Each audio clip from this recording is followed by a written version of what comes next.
Saludos, compañeros estudiantes de la carrera de Economía de la UAM Iztapalapa. Estamos en la segunda sesión del curso de Macroeconomía 3. A continuación, seguiremos con el programa de estudios para dar continuidad al presente trimestre.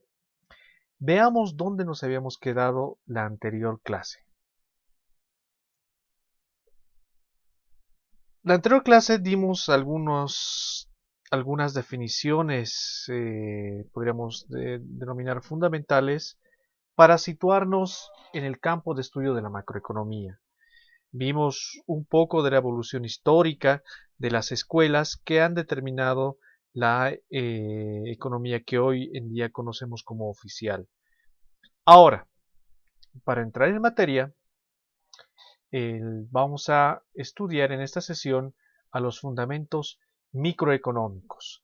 Para esto vamos a utilizar supuestos simplificadores, teniendo en cuenta que es lo típico en teoría económica. Recordemos que estamos bajo el método hipotético deductivo de Popper, en el cual a partir de un problema económico se formula una teoría.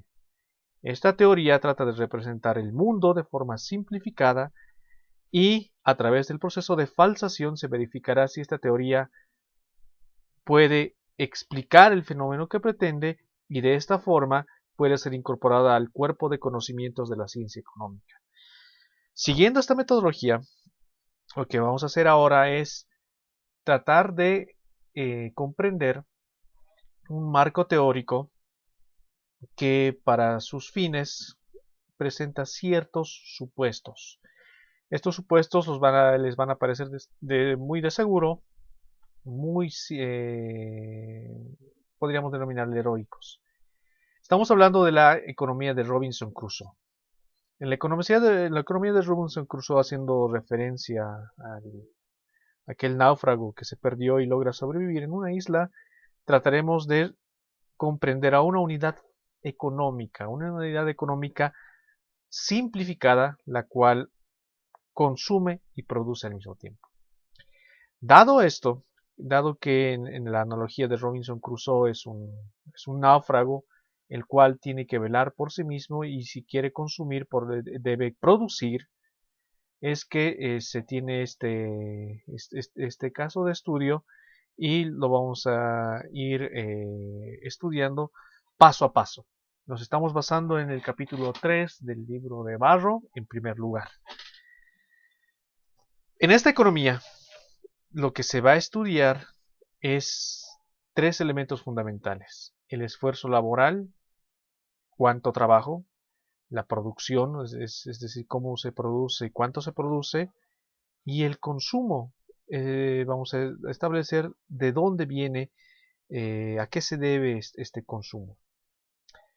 Eh, las causas que pueden determinar este aspecto son las oportunidades de producción. Quiere decir que tendremos una forma de representar a la producción. Enseguida le vamos a dar un nombre preciso a esta situación.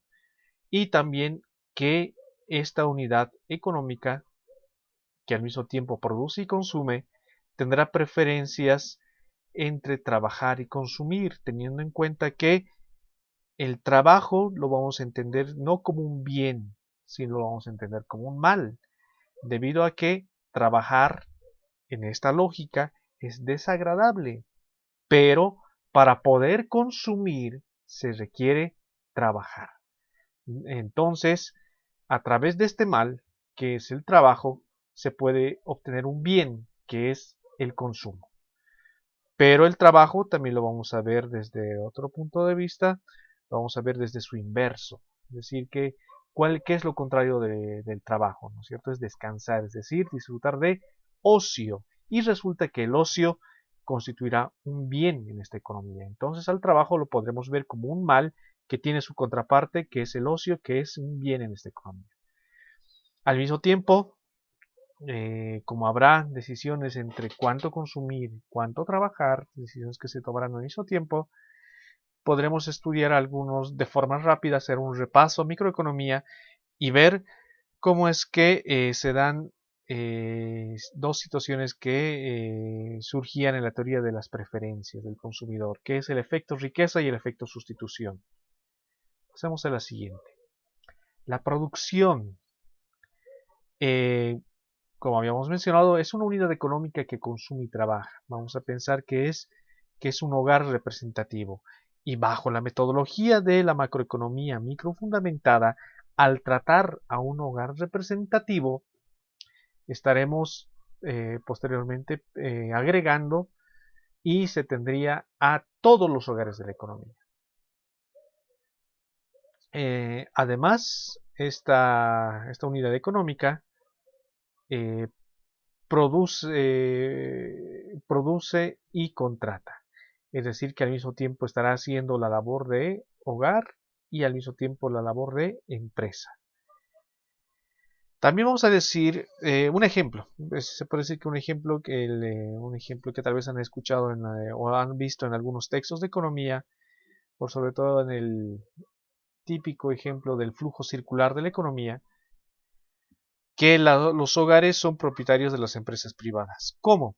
Según el flujo circular de la economía, los hogares poseen activos, es decir, que financian a las empresas privadas a la hora de comprar acciones. Entonces, al comprar acciones, compran pequeñas partes de la propiedad de estas empresas privadas y por lo tanto son merecedores a los beneficios que generan estas empresas privadas. Bueno, en este caso la unidad económica es el hogar, que al mismo tiempo va a ser consumidor y productor.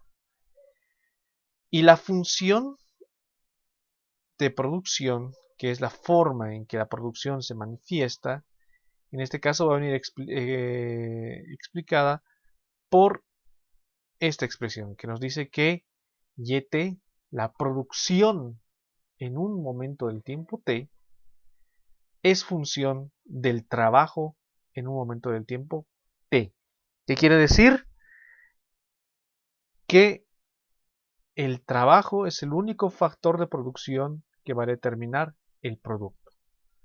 Es decir, que la producción va a depender exclusivamente del trabajo. Otro de los supuestos bajo los cuales se establece este modelo, del modelo de Robinson Crusoe, es que la producción es perecedera. ¿Qué quiere decir que la producción es perecedera? Es que no se puede almacenar. Dicho de otro modo, toda la producción en un periodo T deberá ser consumida en ese mismo periodo T, porque no hay posibilidad de que se pueda transferir producción a consumos de otros periodos.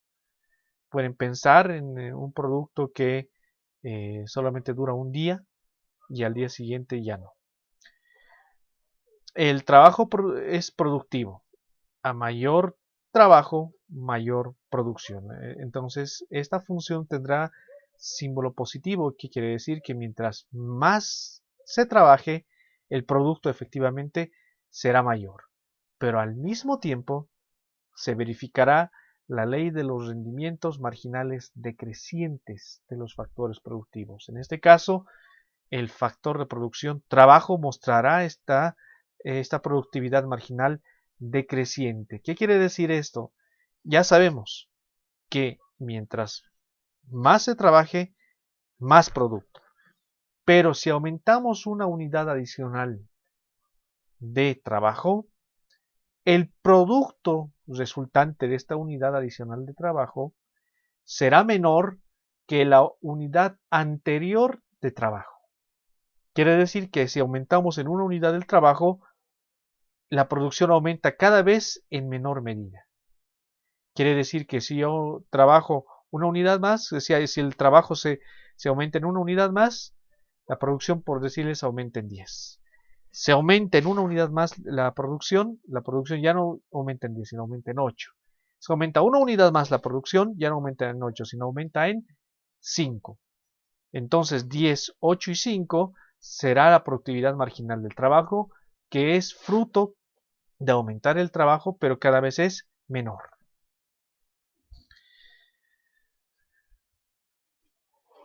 Se puede ver la gráfica de una función de producción en la que muestra la relación entre aumentos en la producción y aumentos del factor trabajo. Cada vez que se aumente el factor trabajo, aumentará la producción. Pero como existe la ley de los rendimientos marginales decrecientes del factor trabajo, cada vez que se aumente el factor trabajo, la producción aumentará menos. Y como resultado, el aumento determinará una variación en la pendiente y hará que la función de producción cada vez crezca, pero cada vez en menor tasa, haciendo que posteriormente se aplane. Viéndolo desde otra perspectiva, tenemos una gráfica que muestra el trabajo y la productividad marginal del factor trabajo. Cada vez que aumentamos el factor trabajo, la productividad marginal es menor. Estamos en un punto inicial A, donde tenemos una determinada cantidad de trabajo y tenemos una determinada productividad marginal. Aumentamos el factor trabajo a L2 y tenemos una productividad marginal B, que claramente es menor a A. Pero ¿qué pasa si hay una mejora tecnológica? Una mejora tecnológica se entiende como una mejora en la técnica, que quiere decir que con la misma cantidad de factores de producción, en este caso con la misma cantidad de trabajo, se puede producir más. Esto determinará que la función de producción se expanda hacia arriba y por lo tanto también determinará que haya cambios en la relación de la productividad marginal del trabajo a determinada cantidad de trabajo. Quiere decir que cuando hay una mejora en la técnica, una mejora tecnológica, se produce más. Al mismo tiempo aumenta la productividad marginal del trabajo, es decir, a una misma cantidad de trabajo se produce más. Esto lo podemos entender, por ejemplo, cuando hay mejoras que hacen que el proceso productivo pueda darse de forma más eficiente. Estas mejoras en los procesos productivos se deben al avance constante y continuo de la técnica. Podemos pensar, por ejemplo, en la hipótesis schumpeteriana de que a qué se debe el avance en la técnica y lograr estas mayores productividades.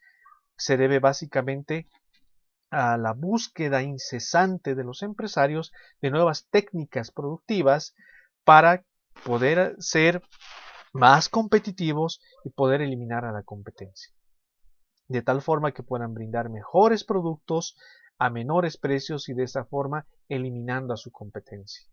Entonces, en el marco schumpeteriano, se propondría la existencia de dos tipos de innovaciones, entendiendo innovaciones como cambios en los procesos productivos que hacen que precisamente se pueda ser más productivo, las que son las innovaciones incrementales y las innovaciones radicales. Las innovaciones incrementales serán pequeñas modificaciones a procesos productivos ya existentes y las innovaciones radicales serán grandes cambios o cambios profundos en los procesos productivos que hacen que cambiar podríamos decirlo, de paradigma en los procesos productivos. De tal forma que esta búsqueda incesante de los empresarios determinará ciclos económicos, en el sentido de que conforme haya una innovación, será en primera instancia el primer innovador quien disfrute de los beneficios de la innovación y posteriormente se irá irradiando a todos los demás productores.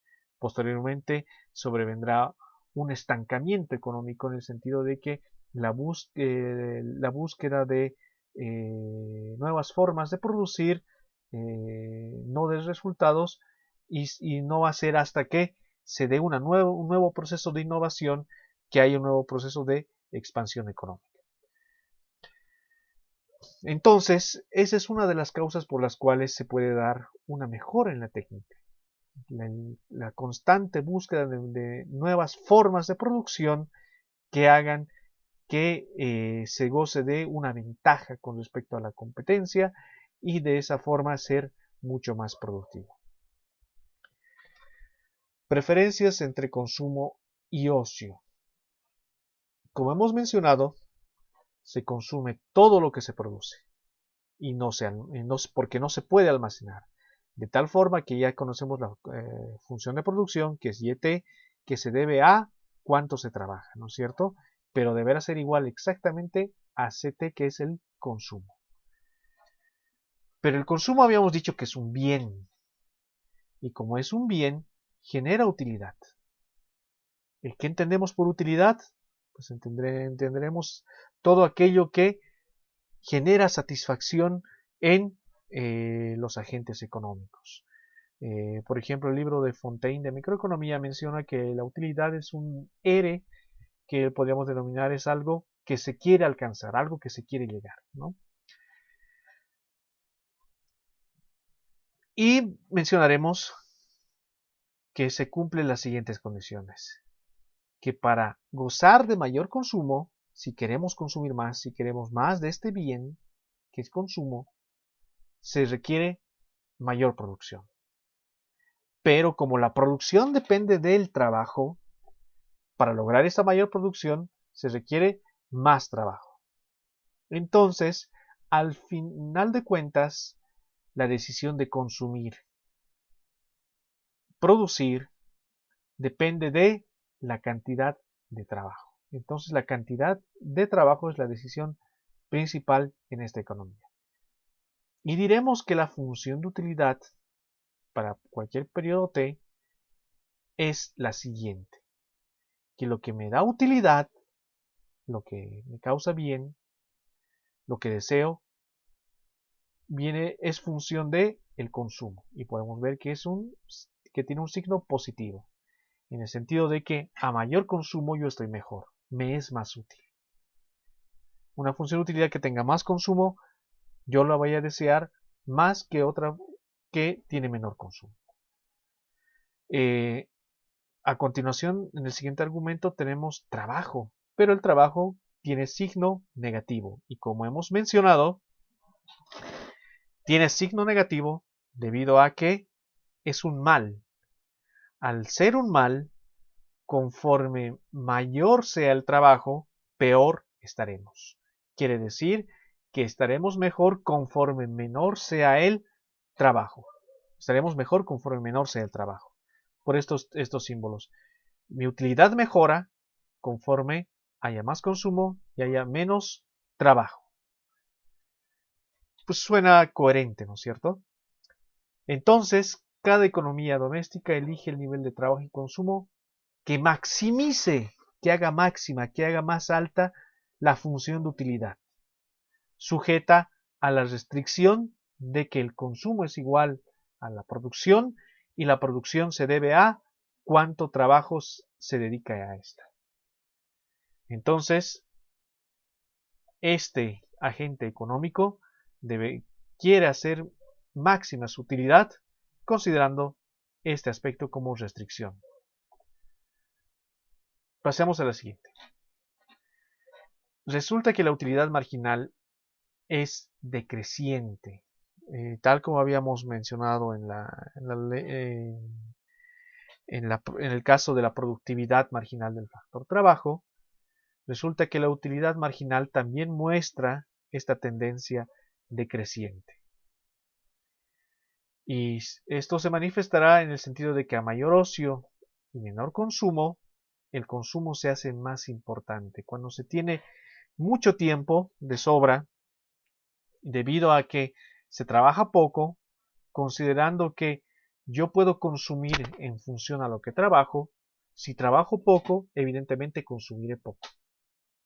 Y como el consumo me hace bien, yo deseo consumir más, resulta que el consumo se hace importante.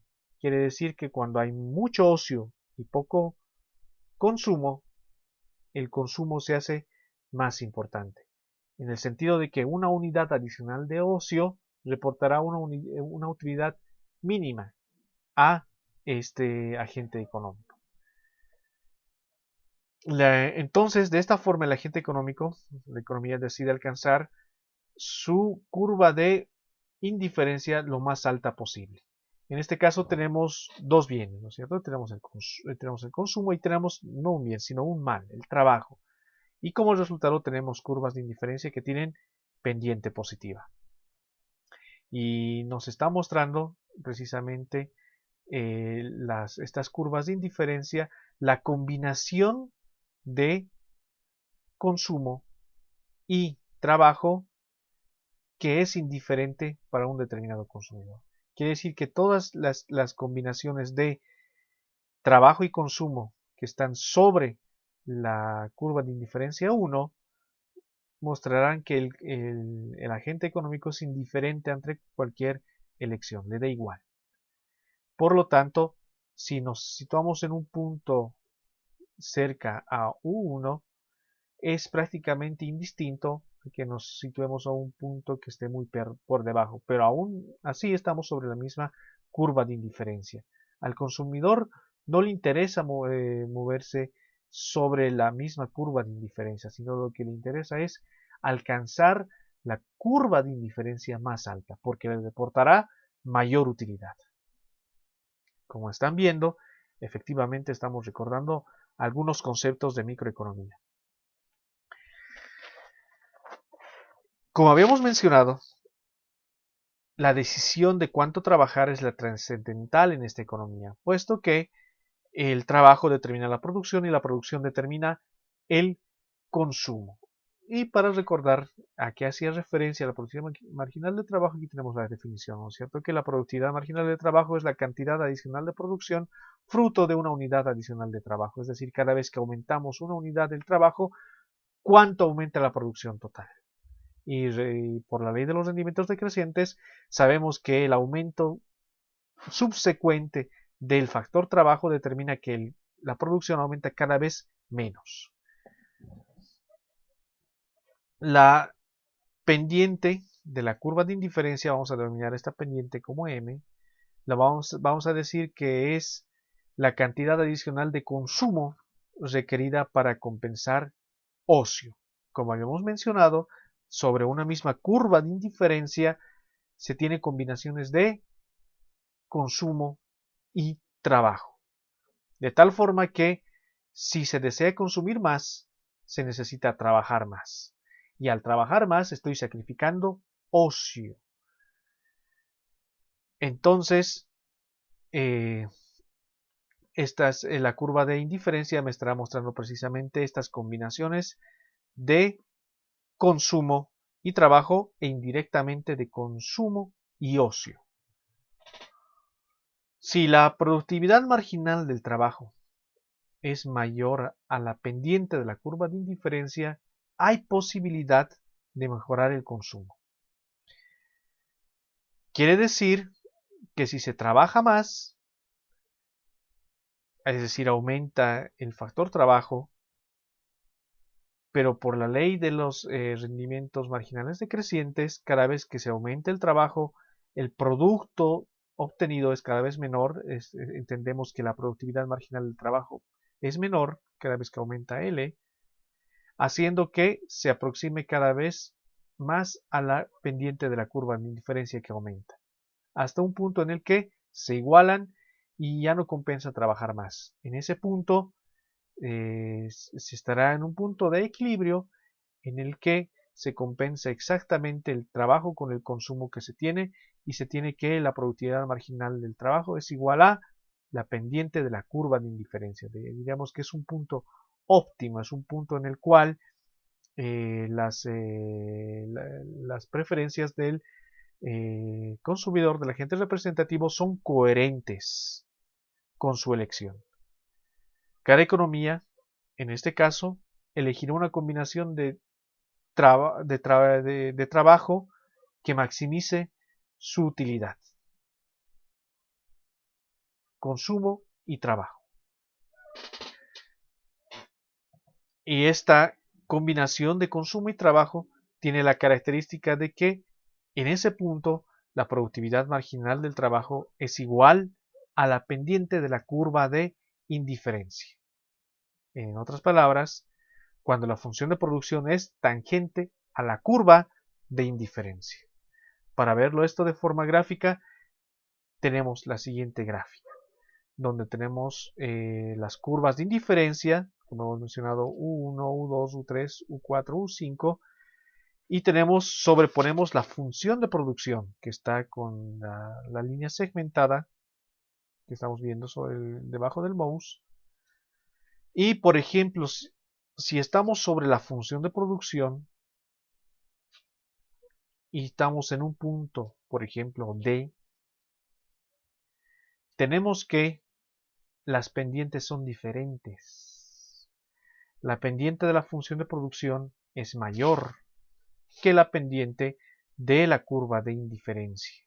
Estas no son iguales, lo cual está diciendo que la productividad marginal del trabajo es mayor a la pendiente de la curva de indiferencia, de tal forma que al ser la productividad marginal del trabajo mayor, compensa trabajar más.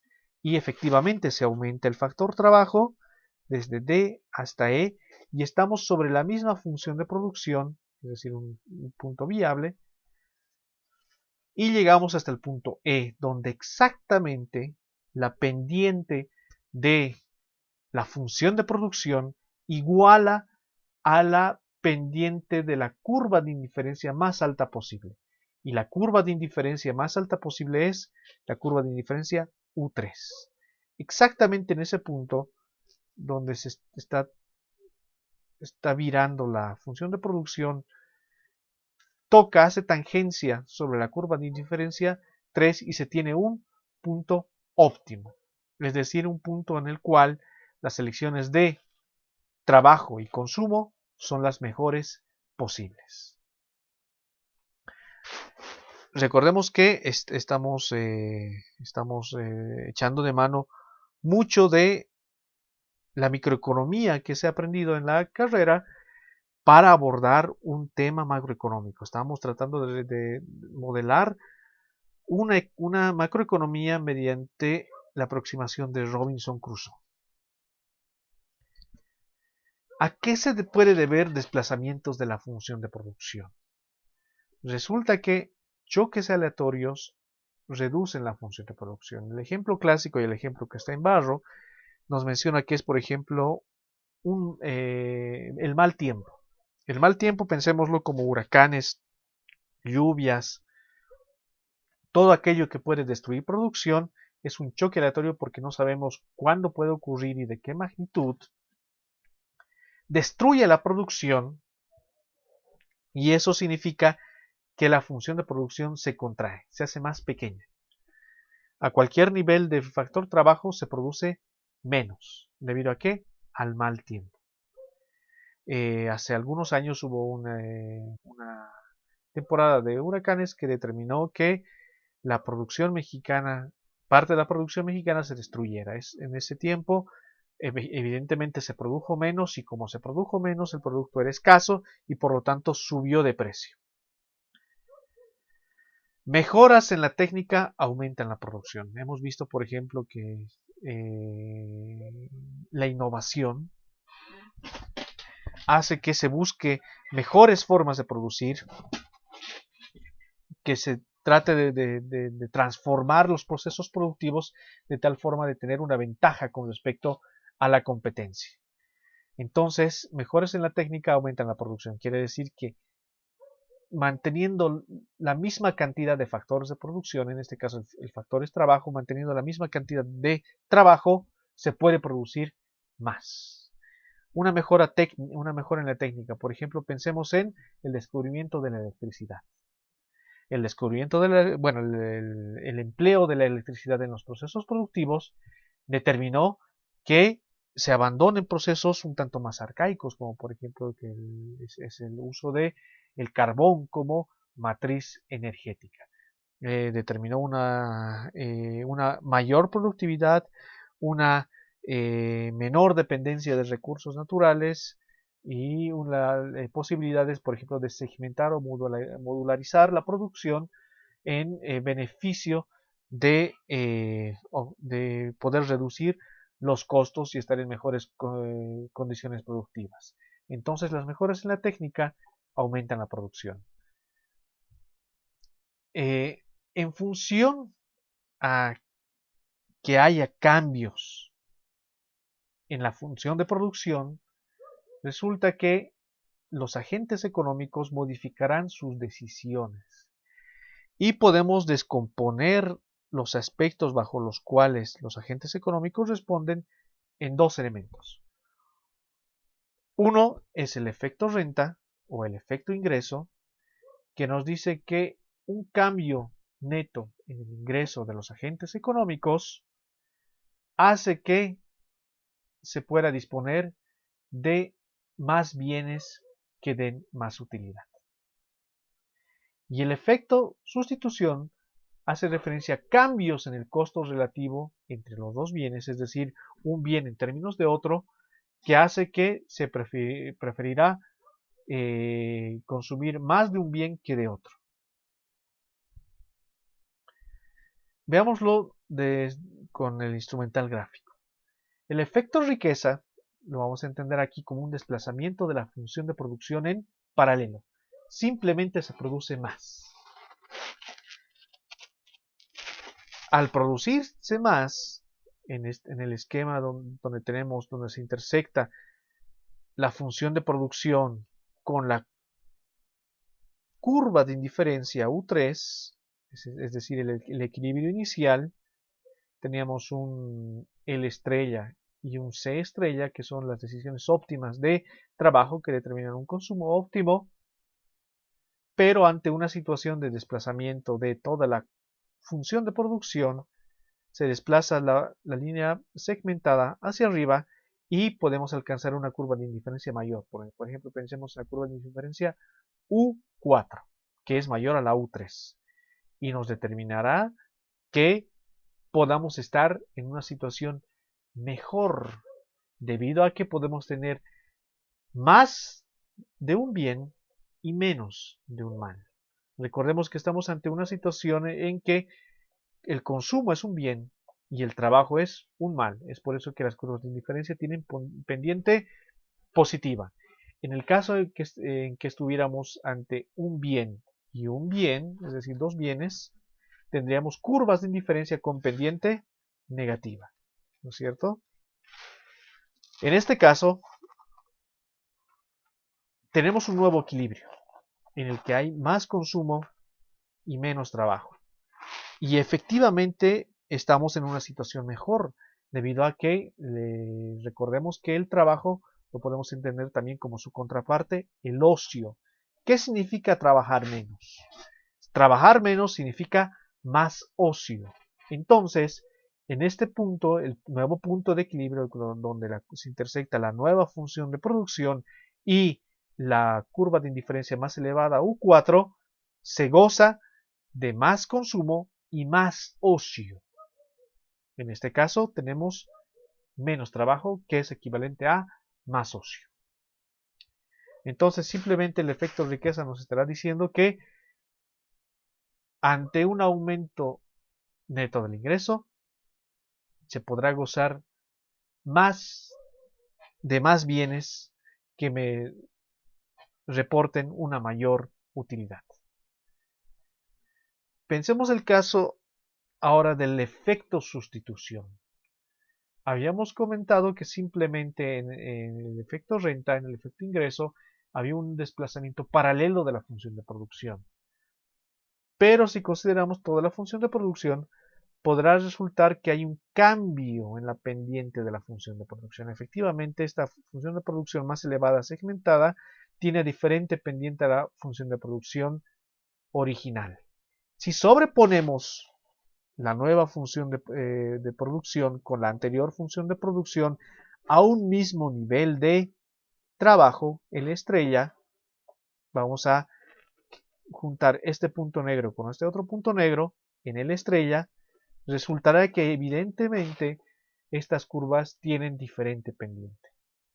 Simplemente hemos este punto de la nueva función de producción, le hemos ganado hasta abajo, y le hemos arrastrado al mismo tiempo la nueva función de producción y hemos visto qué pasa.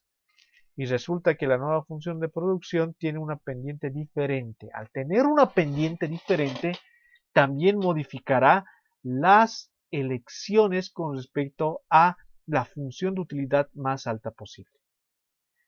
En este caso, sobreponemos sobre las funciones de utilidad, seguimos teniendo la función de utilidad anterior, que es esta, la función de utilidad L, y la función de utilidad nueva, FL apóstrofe, que se encuentra debajo del mouse, FL apóstrofe. Y resulta que ante un cambio en la pendiente de la función de producción, a una misma cantidad de trabajo, cambiarán las preferencias de este consumidor. Debido a que en el anterior equilibrio, cuando la función de producción antigua hacía tangencia en U3, con el cambio dependiente de la función de utilidad, ese punto ya no constituye un punto de tangencia, sino es que se puede optar por una función de utilidad más elevada con la nueva función de utilidad que nos va a llevar hasta el punto de L estrella apóstrofe y C estrella apóstrofe, en el sentido de que se trabajará más y se consumirá más. Volvamos a nuestra explicación de mejoras en la técnica. Habíamos mencionado que una mejora en la técnica puede desplazar la función de producción y puede hacer que la productividad marginal del trabajo sea mayor. Y efectivamente, a un mismo nivel del factor trabajo, la productividad marginal del trabajo es mayor a la pendiente de la antigua curva de indiferencia U3. Por lo tanto, conviene trabajar más. Entonces, aumenta la cantidad de trabajo hasta que se hace exactamente igual a la pendiente de una curva de indiferencia que en este caso es más elevada. Por lo tanto, al aumentar la productividad marginal del trabajo, convenía trabajar más debido a que los aumentos en consumo compensaban este aumento en el trabajo. Entonces, el consumidor decide sustituir ocio por consumo. Por eso es un efecto sustitución.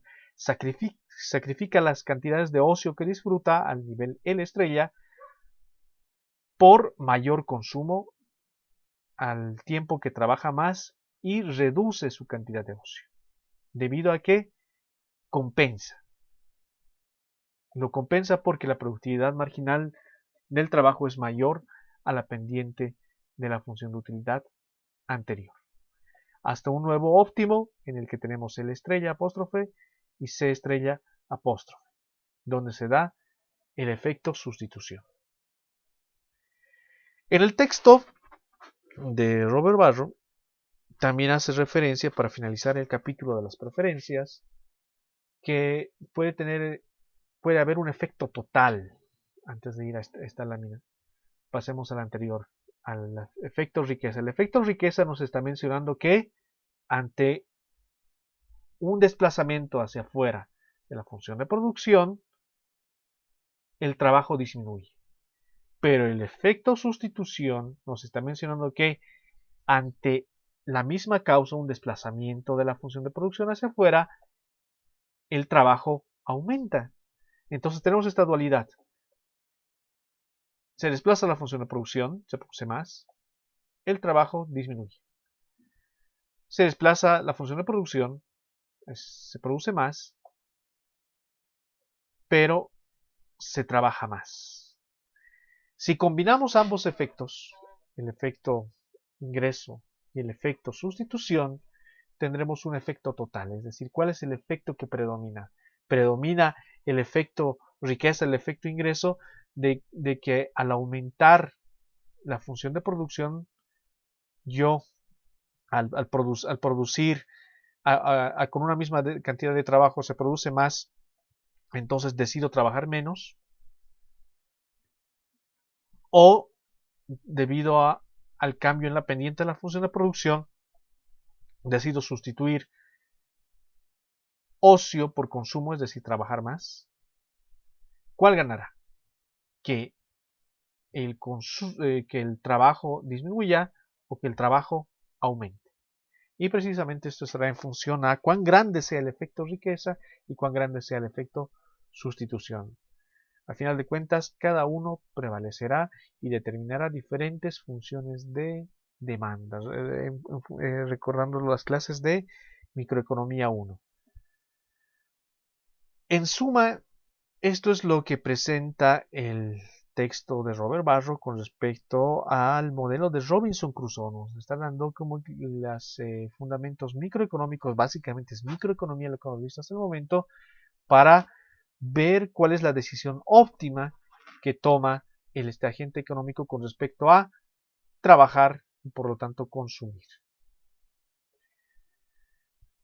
Para verlo esto desde un punto de vista formal, sí, para verlo desde un punto de vista matematizado, recurrimos al libro de Dobke. Y el libro de Dobke precisamente es un libro que refuerza al libro de Barro. Como habrán podido leer en el capítulo 1, tiene la finalidad de dar formalización matemática al libro de Barro. Entonces retomamos este libro y vamos a ver cómo funciona esta economía de Robinson Crusoe, pero dándole prioridad al desarrollo de las ecuaciones. Vamos a comenzar diciendo que la función de producción inicial es una que tiene la siguiente forma, en que la producción depende de dos factores de producción, el capital y el trabajo. Y que al mismo tiempo esta función de producción se va a ver incrementada por un factor A, que es la tecnología. Se va a verificar, también es un supuesto, que se tiene que tener ambos factores de producción para producir efectivamente. Quiere decir que si tenemos cero capital, pero algo de trabajo, no se puede producir sin capital. Y si tenemos cero trabajo y algo de capital, no se puede producir sin trabajo. Se tiene que tener algo de capital y algo de trabajo.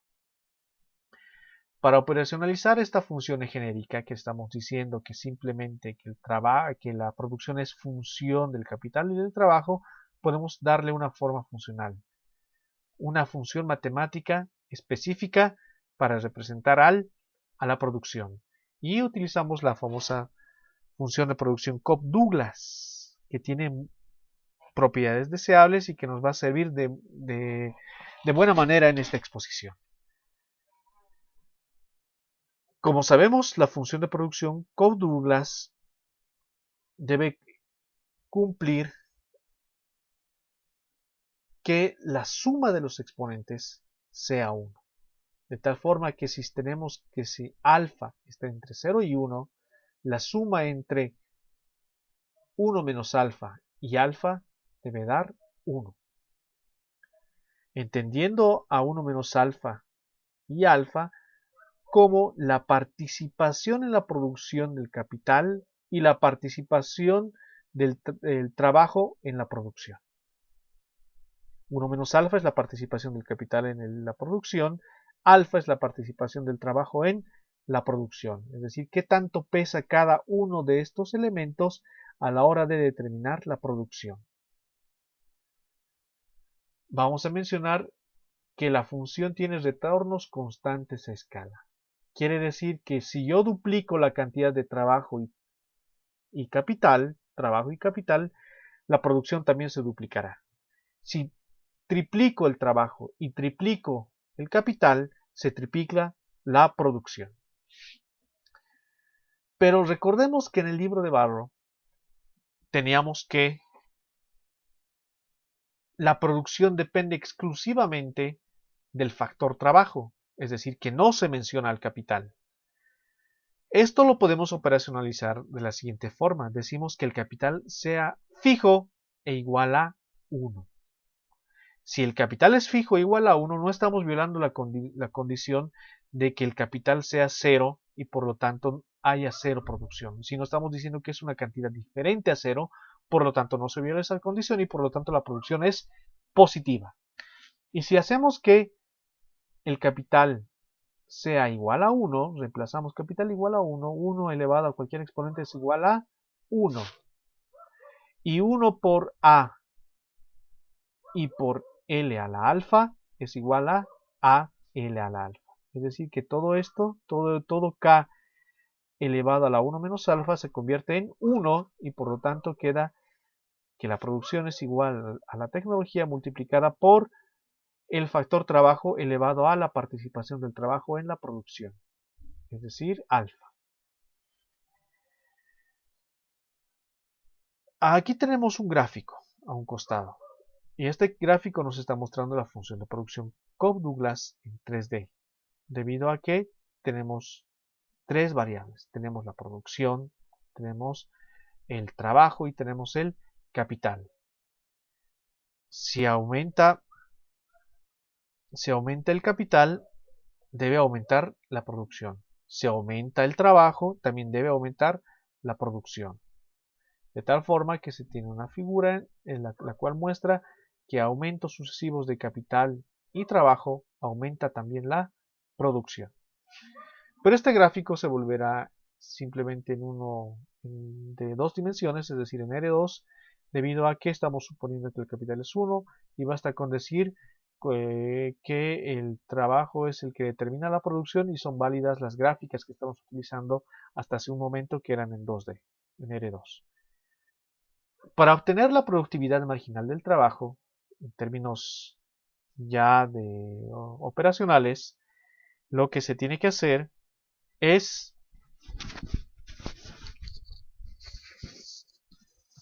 encontrar la derivada, es decir, el de la producción con respecto a el factor trabajo. Esa primera derivada parcial de la producción con respecto al trabajo es precisamente la productividad marginal del trabajo. En este caso, como tenemos la función de producción que queda después de hacer el supuesto de que el capital sea igual a 1, derivamos esta función de producción con respecto a trabajo. Y aplicando la conocida regla de el exponente, L es la variable, es decir, pensemos que es x elevado a un alfa. La regla nos dice que alfa debe caer, es decir, debe multiplicar a todo el argumento y el exponente debe ser restado de 1, se debe restar 1. Entonces queda alfa cae a multiplicar a todo y el exponente original se resta de 1. Y por lo tanto tenemos la siguiente derivada, que es a alfa L elevado a la alfa menos 1, que nos estará mostrando que es la productividad marginal del factor trabajo. Continuemos. Las preferencias y elecciones de Crusoe. Formalmente, vamos a decir que tenemos una función de utilidad, la que nos va a mostrar las preferencias que tiene Robinson Crusoe con respecto a consumo y trabajo. Pero el libro de Dobke propone estudiar de una forma tal vez más coherente las preferencias que tiene el consumidor, este agente económico Robinson Crusoe, debido a que es más coherente elegir entre dos bienes que entre un bien y un mal. Es decir, tenemos la opción de tener la combinación de dos bienes y otra combinación que tiene un bien y un mal. En este caso, tenemos una función de utilidad U, que es la que se expone en el libro de Barro, que nos dice que la utilidad depende positivamente del consumo y negativamente del trabajo. Pero Dobke menciona que podemos especificar una función de utilidad V en la que el consumo depende la utilidad depende positivamente del consumo y positivamente de 1 menos L, donde 1 menos L es el ocio. Dando una forma funcional, es decir, una forma matemática a la función de utilidad, que simplemente nos dice las relaciones que la utilidad está influenciada por el comportamiento del consumo y del trabajo o del consumo y del ocio, dándole una forma particular, en este caso estaremos dándole una forma logarítmica. Tenemos que la función de utilidad se puede escribir como el logaritmo del consumo más el logaritmo del ocio, 1 menos trabajo. Y dado a esta función de utilidad, podemos generar una función que nos sirva para poder graficar, poder entender a las curvas de indiferencia que se van a derivar de esta función de utilidad. Para obtener esa correspondiente función, lo que vamos a hacer es tomar esta función y decimos que u es igual al logaritmo natural de c más logaritmo natural de 1 menos l, es decir, en vez de escribir u en función a cl, simplemente escribimos u, la función de utilidad u, y lo que hacemos es aplicar propiedades de los logaritmos y despejar c, en este caso logaritmo natural de c, y se puede obtener la siguiente función. ¿Cómo llegar de la función de utilidad a esta función que nos está mostrando una curva de indiferencia? Es un interesante ejercicio y ustedes no pueden realizarlo.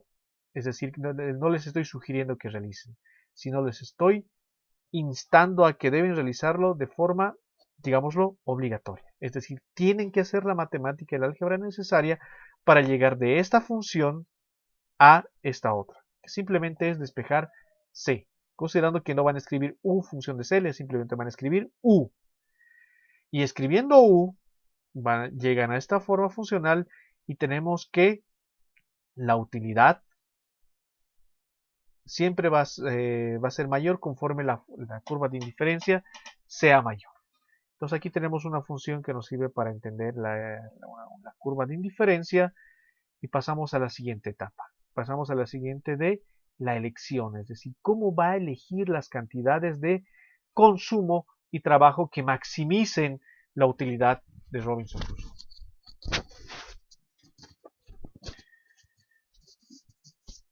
Se va a plantear un problema y se plantea un problema de maximización. Y el problema de maximización se expresa de la siguiente forma. Maximizar, hacer máxima la función de utilidad que consta que es función de consumo y trabajo, sujeto a que el consumo nunca debe ser mayor a la producción. No se puede consumir más allá de lo que no existe. Y además que la producción depende de la cantidad de trabajo. Pero considerando que estamos en una economía donde los bienes son perecederos, quiere decir que no se pueden almacenar, el consumo deberá ser exactamente igual a lo que se produce. Esta va a constituir la correspondiente, la principal restricción de esta economía. Ahora, para poder operacionalizar este problema de maximización, se plantea una función lagrangiana. Se plantea el lagrangiano, en el cual decimos que el lagrangiano es función del consumo, del trabajo y del multiplicador de Lagrange. En este caso, estamos abordando una función de utilidad que depende positivamente del consumo y negativamente del trabajo, pero bien podemos utilizar la función de utilidad que estamos especificando, una función de utilidad logarítmica donde en vez de trabajo tenemos ocio. Simplemente es reemplazar logaritmo de c más logaritmo de 1 menos l en u función de c, l. Ese es el primer argumento del lagrangiano más el correspondiente multiplicador de Lagrange, lambda, que multiplica a la restricción. La restricción no es más que la hipótesis de decir que el consumo debe ser igual a lo que se produce. Pero si el consumo está sumando, lo llevamos al otro miembro a restar, es decir, tendremos producción menos consumo igual a 0, reemplazamos ese valor y tenemos la restricción. Es decir, la restricción no es más que consumo igual a lo que se produce, pero consumo pasando al otro miembro con signo diferente. Ahora, ya que se tiene el problema planteado, ya se tiene el problema de Lagrange, se procede a encontrar las condiciones de primer orden. ¿Qué son las condiciones de primer orden? Las condiciones de primer orden son simplemente las derivadas parciales de la función lagrangiana del lagrangiano, la derivada parcial del lagrangiano con respecto a consumo, trabajo y el multiplicador de Lagrange, lambda. Entonces, también es deber de los estudiantes practicar este paso. En caso de que tengan problemas, por favor, repórtenme esta situación. En primer lugar, deben plantear la función lagrangiana, es decir, que en vez de u función de Cl, escriben logaritmo de C más logaritmo de 1 menos L, y en vez de f de L, recordemos que es f de L, vamos para atrás, encontramos a que es igual a por L a la alfa. Y reemplazamos u de Cl con la función de logaritmos y f de L reemplazamos por a que multiplica L a la alfa. Realizamos las correspondientes derivadas parciales con respecto al consumo,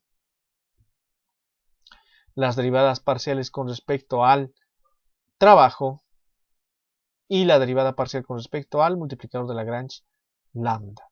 Y lo que encontraremos es un sistema de 3 ecuaciones con 3 incógnitas. Este sistema de 3 ecuaciones con 3 incógnitas mostrará que tenemos 3 valores a encontrar, que son consumo, trabajo y lambda, multiplicador de Lagrange. Para poder encontrar los valores óptimos de C y L, que es lo que nos interesa, consumo y trabajo, vamos a seguir estas siguientes pistas. Una vez que hayamos encontrado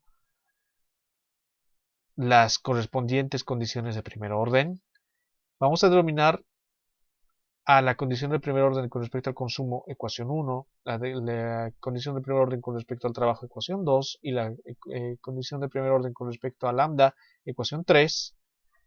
Si despejamos lambda de 1 y 2, es decir, de la derivada parcial del consumo y de la derivada parcial del trabajo, posteriormente se despeja C, es decir, despejando lambda, se despeja lambda de estas dos ecuaciones y decimos que lambda es igual a lambda. Por lo tanto, los despejes correspondientes de esta primera ecuación y esta segunda ecuación los igualamos y despejamos C. Al despejar C, deberemos encontrar esta expresión. Y una vez que hayamos encontrado esta expresión C, posteriormente la reemplazamos en la restricción. Y la restricción es la siguiente. Habíamos dicho que C es igual a la producción. Entonces, diremos que C es igual a que multiplica L a la alfa. Esa es la restricción. C es igual a multiplicado por L elevado a la alfa. Y una vez que hacemos eso, despejamos L y tendremos como resultado la elección óptima de este agente económico de trabajo. Y una vez que hayamos encontrado el valor óptimo de trabajo, L estrella, lo debemos reemplazar en la misma restricción, pero en este caso deberemos despejar C y al despejar C encontraremos el valor de C estrella, es decir, el valor óptimo de consumo.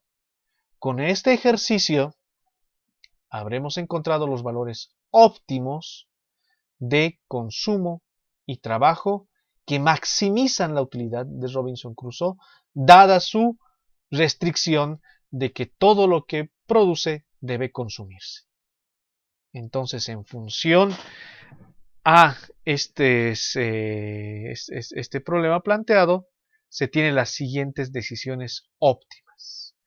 Es decir, que L estrella y C estrella son las cantidades óptimas de trabajo y consumo que hacen que la función de producción sea tangente con la función de utilidad más alta posible. Justamente en este punto L estrella y en este punto C estrella estaremos ante la situación anterior descrita en primera instancia en el libro de Barro.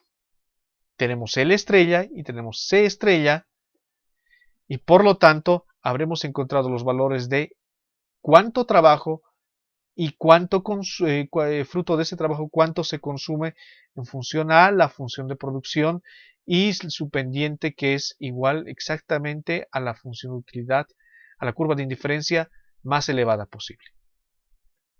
Entonces se resolvió el problema en términos formales. Cabe hacer notar que es una solución debido a que la solución está expresada no en términos de variables. Es decir, aquí en la solución no encontramos consumo, no encontramos trabajo, de la misma forma en consumo. No está en términos de consumo y trabajo, sino está en términos de parámetros. Parámetros que son números. Recordemos que alfa es un número entre 0 y 1. Alfa es un número entre 0 y 1. A es el parámetro tecnológico y alfa es un número que está entre 0 y 1. Entonces es una solución numérica. Ese es el criterio bajo el cual básicamente vamos a estar construyendo esta macroeconomía del equilibrio general y vamos a precisamente estudiar los fenómenos, por ejemplo, de consumo. En este caso, este modelo básico nos está diciendo que dadas las condiciones de un agente que produce y consume al mismo tiempo, que tiene una función de utilidad la cual les reporta que el consumo aumenta su utilidad y el ocio aumenta su utilidad, y considerando que existe una restricción en la cual que todo lo que produzca en un periodo de tiempo, es decir, todo lo que produzca en un día, debe ser consumido ese mismo día, se tienen las siguientes decisiones con respecto a trabajar, que determinará un nivel de producto y ese producto determinará un nivel de consumo C estrella. Entonces las decisiones óptimas de trabajo y consumo vienen dadas precisamente como solución a este problema de optimización. Detrás de esto, como les había mencionado, simplemente está el plantear el problema adecuadamente. Les repito que en vez de esta forma genérica de la función de utilidad, deben colocar la forma logarítmica de la función de utilidad y en vez de la forma genérica de la función de producción, deben colocar la forma Cobb-Douglas de la función de producción considerando al capital como constante e igual a 1.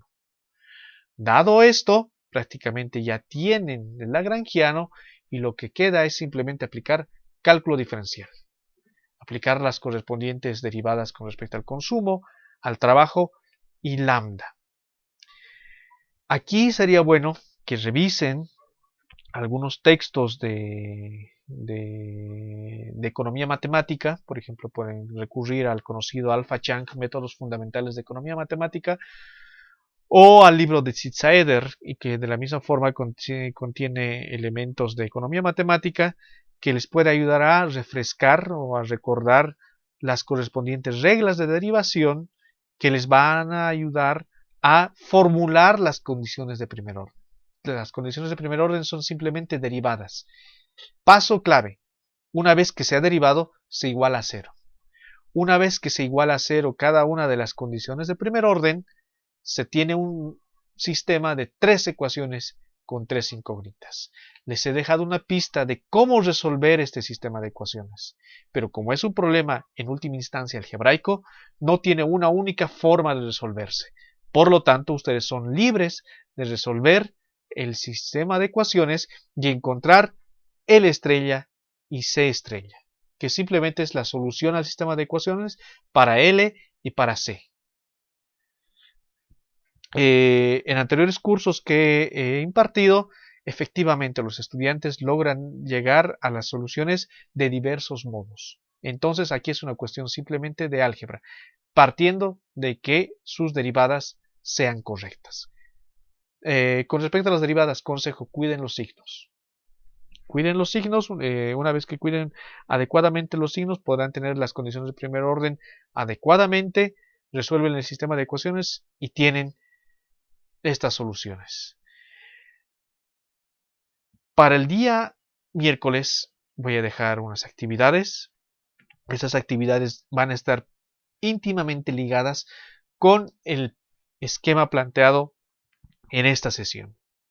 Es fundamental, es vital que logren resolver este modelo, teniendo en cuenta que es el modelo más sencillo, porque va a constituir nuestro marco de análisis principal. Cualquier duda, por favor, formúlenla y plantéenmela el día miércoles en la sesión de retroalimentación por Zoom. Posteriormente, como se hizo la anterior semana, se les dejará una actividad con respecto a este avance. Espero que les haya servido esta sesión y nos vemos el día miércoles en la sesión de Zoom y la siguiente semana, el día lunes, en la siguiente sesión de video. Tengan muchos saludos, nos estamos viendo.